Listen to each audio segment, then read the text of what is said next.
मी काही वाईट माणूस नाहीये. लोक मला घाबरतात म्हणून मी क्रूर ठरत नाही. भीती ही एक शक्ती असते आणि शक्तीशिवाय राज्य चालू शकत नाही. काय म्हणाल? शेतजमीन ती त्यांनी गमावली आहे, मी कमावली आहे. ती त्यांनी जर का धड कामं केली असती ना तर त्यांच्याकडे आज 2 वेळचं अन्न असतं. कर्ज मी देतो ना कर्ज, कारण मी ते देऊ शकतो. हो, मी लोकांना धडकतो कारण मला तो अधिकार आहे. सगळे म्हणतात की मी सुखी आहे, आनंदी आहे. हो, मी आहेच, पण माझं सुख या बंद वाड्याच्या आतमध्ये दडलेलं आहे.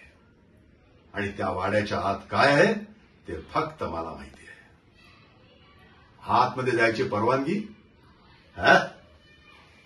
जो कोणी माझ्या दरवाजासमोर येतो तो 2 पावलं मागे निश्चित जातो, कारण या सूर्यरावाला हरवणं सोपं नाही.